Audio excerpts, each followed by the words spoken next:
Halo teman-teman, di sini saya akan menjelaskan ya teman-teman tentang persyaratan program G2G Jepang. Sebelumnya saya sudah membuat video tentang panduan pendaftaran program G2G Jepang. Di sana teman-teman harus mempunyai akun Siskope 2MI sebelum teman-teman mendaftar program Jepang ini.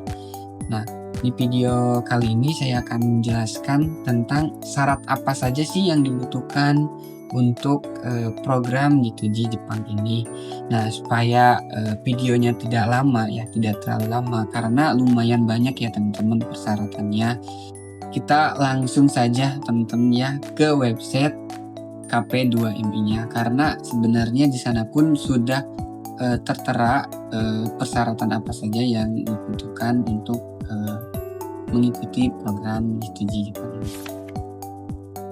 Nah, teman-teman, di sini kita sudah masuk di website KP2MI ya.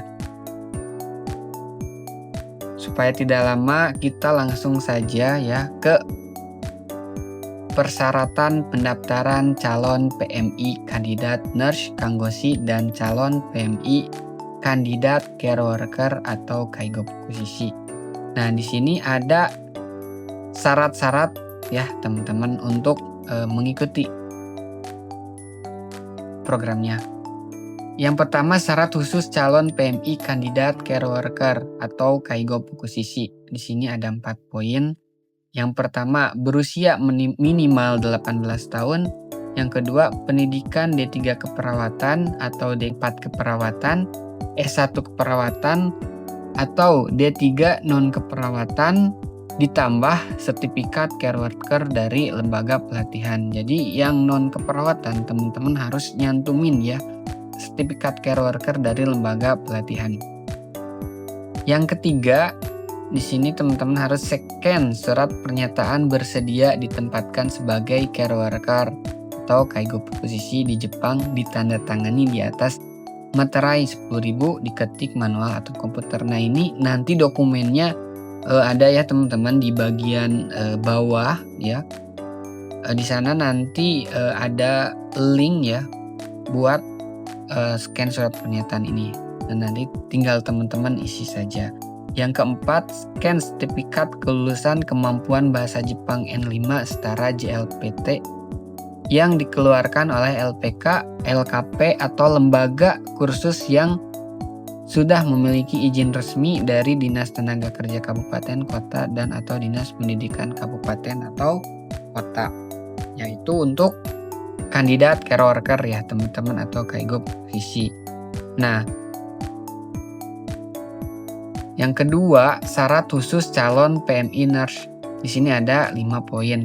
Intinya persyaratannya itu hampir sama dengan care worker ya teman-teman, kaigo posisi. Yang membedakan ini di poin ketiga dan poin keempat ya, harus ada STR dan mempunyai pengalaman kerja ya sekurang-kurangnya 2 tahun, itu saja. Nah, selanjutnya ada syarat umum calon PMI care worker dan calon PMI nurse ya teman-teman. Di sini ada 16 ya syarat umumnya.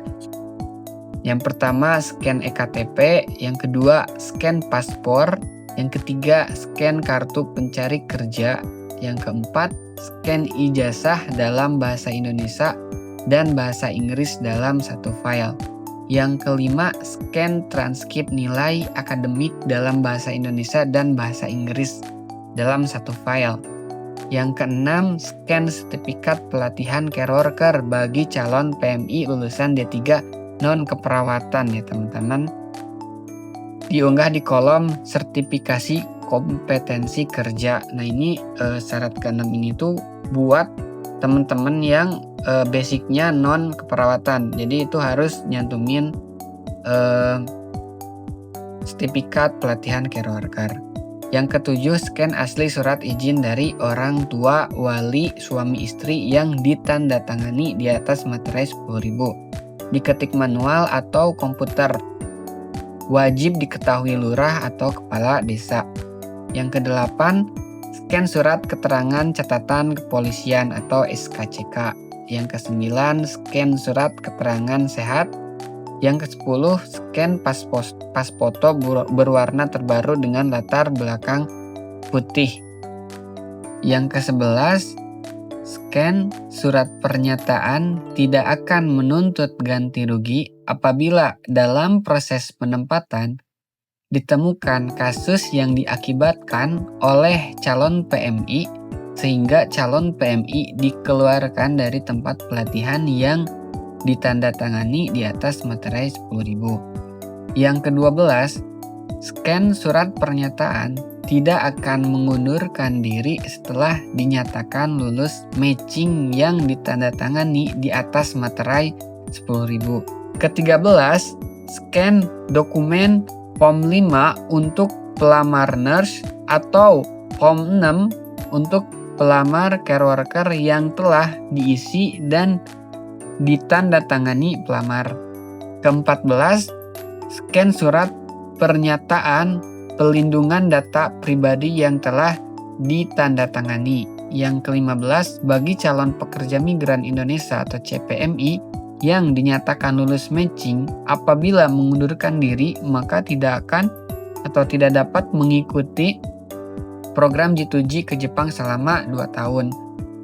Nah, untuk teman-teman yang udah lolos matching, di tahap matching itu kan ada setelah tahap matching itu ada pembelajaran selama 6 bulan. Nah, apabila teman-teman di tengah-tengah perjalanan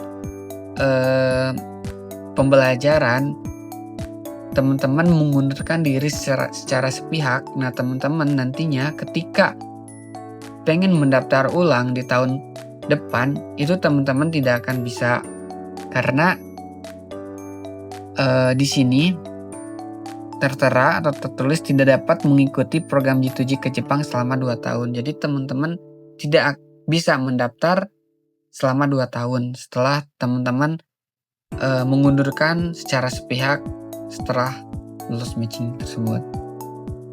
Ke-16, bagi wanita itu tidak hamil selama proses seleksi sampai berangkat dan tidak pernah bertato. Bagi laki-laki tidak pernah bertato dan tidak pernah bertindik.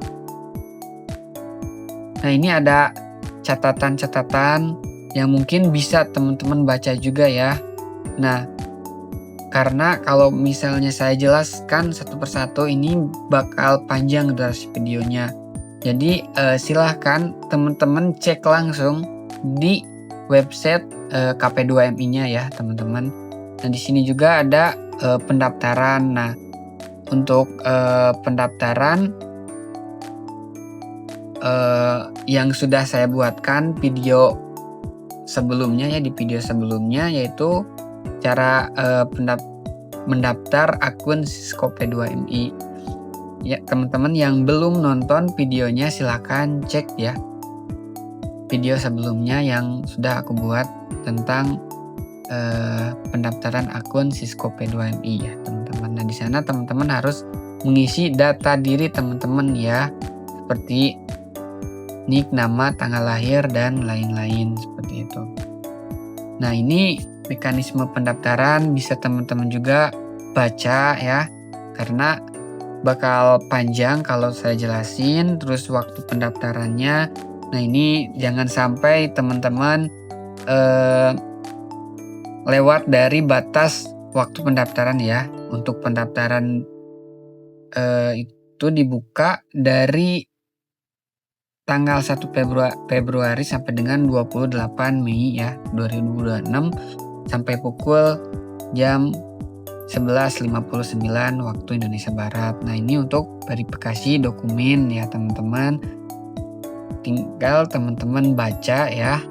Terus lokasi verifikasi dokumen yang teman-teman nanti pilih itu di mana ya. Nah, untuk lampiran-lampiran yang tadi di atas yang teman-teman butuhkan di sini ada ya teman-teman, tertera di sini. Seperti surat pernyataan bagi PMI, terus panduan pembuatan akunnya sebenarnya juga ada ya. Di sini sudah dicantumin, terus pernyataan persetujuan. Nah, teman-teman bisa download dokumen-dokumen tersebut di website KP2MI. Mungkin itu saja ya teman-teman video dari saya, karena ini pun sudah terlalu panjang ya videonya. Mungkin teman-teman bisa pahami ya lebih jelasnya di website KP2MI. Silahkan baca-baca kembali, baca-baca ulang. Apabila dari teman-teman ada yang pengen ditanyakan, silahkan komen ya di kolom komentar apabila memang teman-teman belum paham ya. Nanti saya akan jelaskan. Mungkin itu aja teman-teman videonya. Semoga bisa bermanfaat. Cukup sekian dan terima kasih.